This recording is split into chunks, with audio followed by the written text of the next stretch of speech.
Welcome to Bollywood with Chris. My name is Chris. I'll be your host for this. And here's my team.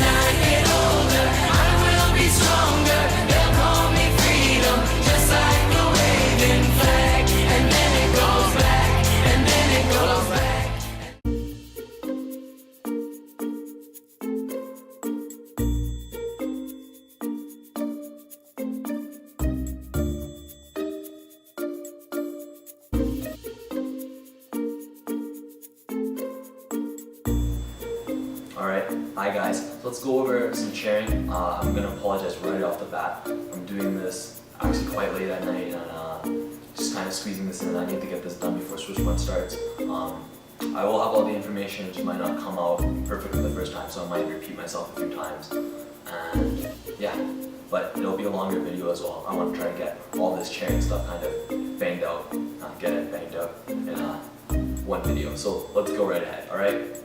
First things first, you don't want to bang the gavel super hard. I've seen a lot of chairs actually break gavels. Don't put your shoulder to it, like you're not trying to beat someone up, alright?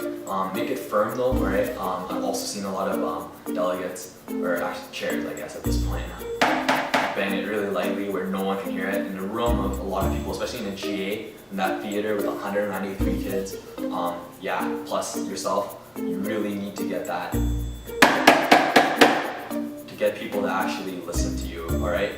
Other things that's also kind of important with the gavel right away, when you give delegates 10 seconds left before the end of their speech, alright? Let's have 10 seconds for all committees, it should be 10 seconds. You should tap the end of the gavel, right? This is the back end, okay, the tip here. Otherwise, if you're just doing this again, it almost sounds like the same thing. However, if you hear it, listen carefully, it sounds different, alright? So, for 10 seconds left, and make sure reasonable volume for when you want the delegates to stop talking. Right? So let's go over a few other things. The first thing that you're going to do is you're going to call the committee to order, right? You're going to let everyone come in, call the committee to order, ask the delegates to take a seat, right? So it should be like this. Please take a seat, delegates. Wait for everyone to take their seats. And then from there, you introduce yourself and the rest of the committee. So my name is Chris, I'll be your chair for today. This is your vice chair, that is your rapporteur, these are your pages, this is your crisis staff if that's applicable. And then you proceed to say, we'll begin with roll call, alright? You take roll call, and then, you take roll call, but first you should explain present and present voting. So you should say, before we take roll call,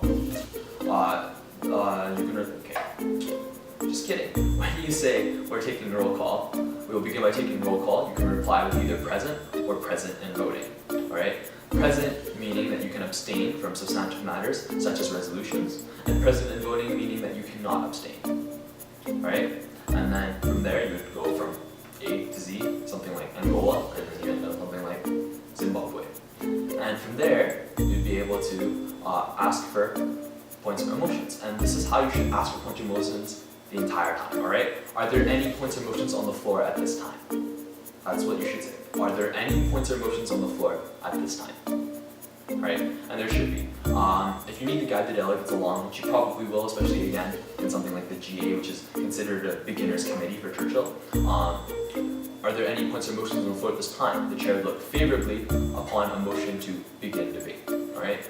That's the first motion that we need. Okay, we need a motion to open the debate or begin debate. And simple majority to pass, alright? And that's something that should be voted very quickly. We get into that. And then we begin with the primary speakers list. So the primary speakers list is actually always going to be open. So you would ask, okay, all those wishing to be added to the primary speakers list at this time, please raise your placards now. Right? That's all those wishing to be added to the primary speakers list, please raise your placards now. Right? You would wait for the delegates to raise their placards, you call them up, you'd add them in. The vice chair would take care of that. From there, you proceed to set the order of agenda once motions are passed. What we're going to do is we're going to ask for 2 speakers for and against each order of agenda. However, in the GA you might want to leave this out, seeing as that would take a long time just to set the order of agenda by the time you have probably most of the repetitions up there. as a chair, it is also quite diligent of you to be able to say, well, we're only going to take, let's say, 3 combinations with 2 speakers for and against. If none of those pass, then we'll move on to the rest, right? That'll make delegates actually want to vote and move on rather than focus on just getting the topic, up there. As long as you try to move through things quickly. All right, that's kind of the purpose here. From there, you would ask for a motion to open the secondary speakers list, which would always be open once you enter the topic. Again, to enter a topic, you would need a simple majority. From there, we would be able to begin discussing the topic, and you would have delegates be placed onto the secondary speakers list. By asking, all those wishing to be added to the secondary speakers list, please raise your placards now. That's all those wishing to be added to the secondary speakers list, please raise your placards now. Right? From there, you take, I would recommend, let's say, 5 to 10 secondary speakers, depending on your committee size. All right? And from there, what you would be able to do is ask for, are there any points or motions on the floor at this time? Right? You should take moderated caucuses at this time. So let's go over what we expect from a moderated caucus from the delegates before we go over what you would say in a moderated caucus, and then we'll talk about when you would allow unmods, and then we'll move on to the rest of the committee. All right. So in the moderated caucus, you were looking for a pretty specific topic. Use your own chair's discretion at that. You don't want something that's super long, especially if the rapporteur can't type that. Feel free to amend it kind of as you see fit. In terms of length of moderated caucuses, one topic should not be discussed for really more than 20 minutes, all right? So that's 10 minutes, another 10-minute extension. After that, that topic should not really be discussed, all right? You should rule any other motion to discuss that topic dilatory, all right? And again, a maximum of 20 minutes. We would allow 12-minute moderated caucuses. However, personally, I would recommend amending those, asking delegates if they were willing to amend those to 10 minutes. It just makes things easier, all right? Other things that to keep in mind is to keep equal timing. What you should do is when delegates want a 45-second speaking time, have a multiple of 3, just because it divides evenly and nicely that way, all right? So if they have a 45-second speaking time, it should be a 3-minute moderated caucus, a 6-minute moderated caucus, a 9-minute moderated caucus, or a 12-minute moderated caucus, all right? From there, you would say that motion is either in order or that motion is ruled dilatory, and then you would proceed to vote, saying that are there any other points or motions on the floor at this time, or you would either end with that just to see if there are any other points or motions. Take a vote, I'd say 5, and if you don't get a response from that, or if you already have 5, seeing as we already have 5 motions for moderated caucuses, we'll proceed to vote on the motions in the order in which they were received, in the reverse order in which they were received, from least destructive to most destructive to least destructive. Now, when you're talking about most destructive to least destructive, or least destructive to most destructive, you should actually know what you're talking about. So when we're talking about destructiveness, that means if we're in moderated caucuses the entire time, an unmod is most destructive, right? Because it kind of disrupts everything. However, if we go in the reverse way, we have a bunch of unmods, a moderated caucus is most destructive. Otherwise, it's based on the length, all right? So if we have a really long moderated caucus, that's more destructive than a shorter one. Does that make sense? Great. Okay, moving on. From there, you would ask all those wishing to speak, please use your placards now, right? And you would pick delegates based on that. You should have your vice chair with their spreadsheet to kind of ensure that everyone gets picked fairly evenly. One other thing, what we're going to do at Churchill is allow the delegate to make who made the motion either the first or the last speech. So make sure you have the country written down. You would ask the delegate or country, would you like the first or last speech? And you would grant them as such. Don't forget to do that, right? And then we move on. So an unmod should happen, I would say, probably once every, at most, once every 20 minutes, all right, for in between moderated caucuses. However, you really should only have maybe 1 or 2 per hour, or 1 or 2 per committee session, all right? And for the first committee session, you should really have no unmods at all. You should rule out dilatories and say, provide the reason that the chair would like to see more debate before moving on to an unmoderated caucus. All right, so that kind of takes up most of what we do in terms of moderated and unmoderated caucuses, and then let's move on to things such as voting blocking, etc. So taking points and other points and motions, such as points of inquiry, points of parliamentary procedure, those type of things. Try to answer those as best as you can, and you can really, points are things that you can use to interrupt a speaker, right? So you do have to answer those basically at any time. Other things you can do, make sure that delegates themselves understand what they're doing. If we have yields to comments or yields to other delegates, rule at dilatory. Really, we should only accept yields to questions and yields to the chair, which shouldn't actually have to be specified anyways. Right. Another thing that we should be pretty picky about is to have delegates stand when they speak, even when making a motion, right? And also, just a matter of preference. A lot of chairs don't really mind this, but when asking for delegates to raise their placards now, they want the delegates to raise their placards when they say now, not before. After obviously is fine, but that's something that you may or may not want to talk about. Also, if it's difficult for you to read, ask delegates to hold their placards sideways and not vertically up and down. I know a lot of chairs also like to specify that. Really, it's personal preference. You have to make your job easy for yourself and the rest of the team as well. So see to it, however it is, to make sure you can do your job best. Alright, so let's move on to some of the other things. Let's talk about voting block. We really should only enter voting block once. Alright, voting block happens once. That's it. When we move into voting block, the topic has to be tabled before we move into voting block. Alright, before moving into voting block, we must table the topic. That's typically what happens. However, based on certain committees, we will also allow to have the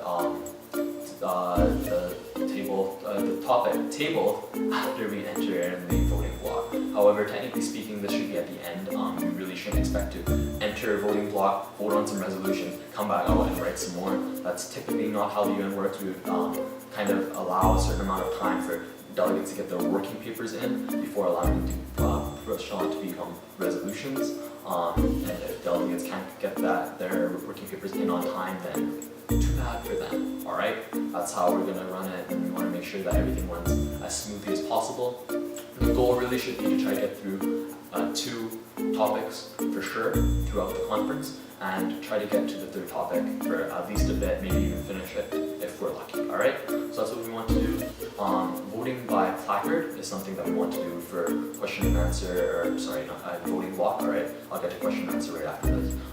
Voting by roll call, just don't do it. Basically, go dilatory unless the delegates really are adamant about it. Unless you think it's necessary for whatever reason, then by all means go for it. But that's just torture itself. So I recommend not doing that. Voting by acclamation, that's something that's also really great. If you're unsure about that, that's basically when delegates can motion to. Sorry about that, the camera cut out for, so just splicing that back in again. So basically what we also need to talk about is voting by acclamation, which is the last thing I was talking about. So voting by acclamation is when delegates would motion to vote by acclamation, again as with motion to vote on whatever working paper that needs to be passed once you enter voting block before you actually proceed to vote on X working paper, resolution, whatever it might be. Alright, so from there what we're going to talk about is voting by acclamation, what it is. It's once it's passed, you would ask as the chair, are there any dissenters? You would ask that 3 times. Are there any objections? Are there any objections? Are there any objections? If no delegate raises their placard, at that point the resolution automatically passes. Alright, so you would explain that to the delegates how voting by acclamation works, and that's actually quite often encouraged, although it doesn't necessarily always work, as we do often have detractors from the resolution. Also, a quick note, you should also be checking, the vice chair should be checking whether or not the delegate was present in voting, making sure that the voting was fair. Just try to keep an eye out for that. The vice chair shouldn't be worried about the counting. Leave the rest of the staff to do that, alright? So that's basically in the voting block. Let's talk about question and answer really quick. Try to divide the time up for each working paper relatively, evenly. What we want to be able to do is have about 3 to 6 minutes for each working paper. Judge it and gauge it by your own time, by the own amount of time that you have per session. Try to make things fair, but it should be about 3 to 6 minutes. Anything over that, really, anything over 5 to 10 minutes even, is just too much for an individual working paper. Unless it's the only working paper that we have, alright? That's a different story. And if it's the final kind of resolution, then gauge it as you see fit. And basically that kind of concludes the chairing responsibilities in of itself. Alright, if there are any other things, you can feel free to ask me during our staff meetings, and I'll proceed to talk about the vice chair's responsibilities and the rapporteur's responsibilities. Alright, so the rapporteur's responsibilities basically include managing and writing everything up there. So you should have someone who's pretty relatively fast at typing. That's something that we recommend. Ensure you have access. I would make this a Google document or a Word document, that's fine as well. If you make it a Google document, it allows the vice chair, who would also have a computer in front of them, to aid in that process, to write it up and help you jot things down. So you should have things pre-written in columns. Honestly, we might actually prepare that for SWC HS month, so you might already have that available to you.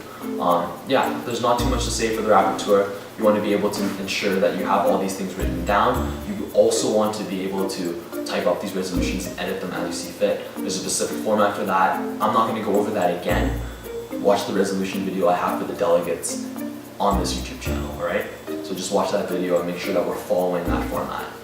In short, there's a lot of formatting with italicizing, underlining, commas, semicolons, a lot of things like that. Let's be picky about that. Let's make sure delegates are putting out the best resolutions they can. We want to pride ourselves as SWC HS month, as the conference itself, to be able to have high standards for how we're doing this. I know even the UFC, some of their committees don't do this.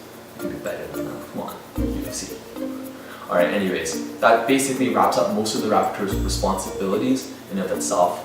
It's a pretty self-explanatory job, I think, especially after you guys, second or third year, going over these, going into these monument conferences. So you should know what to do, and I'll just talk about the vice chair's responsibilities.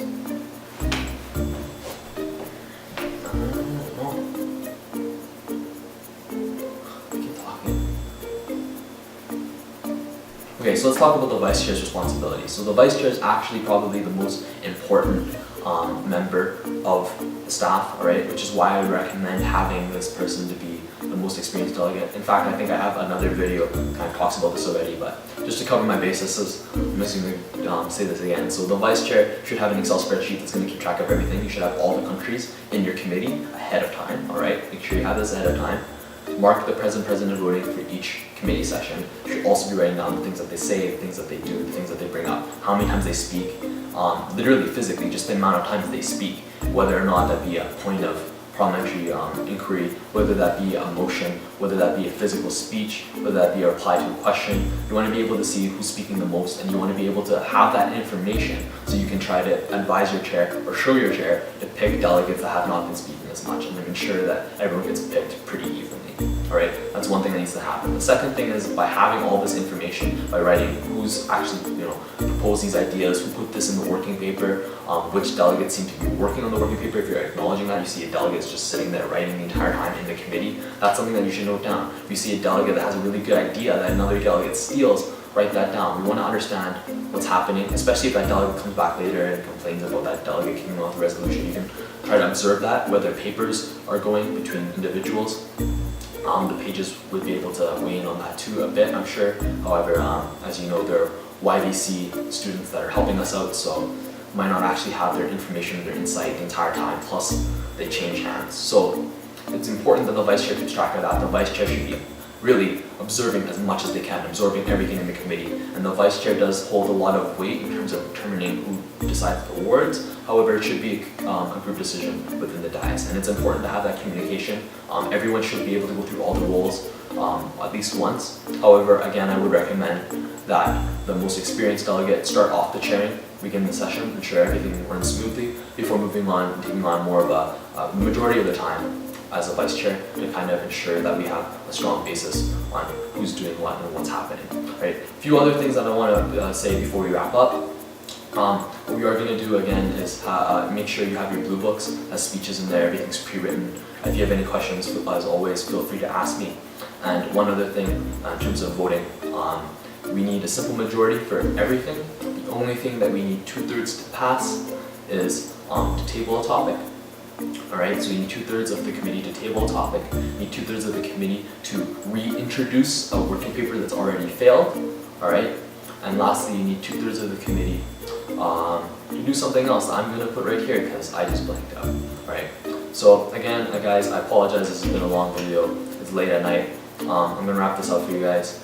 Hope to see you at the staff meetings, hope this helped. And check out the other videos, particularly the resolution video for formatting. That's also important for you guys as delegates. Let's hope we make Swish Month this year and all the other following years, if you're watching this, the best it can be. Alright, I'll see you soon.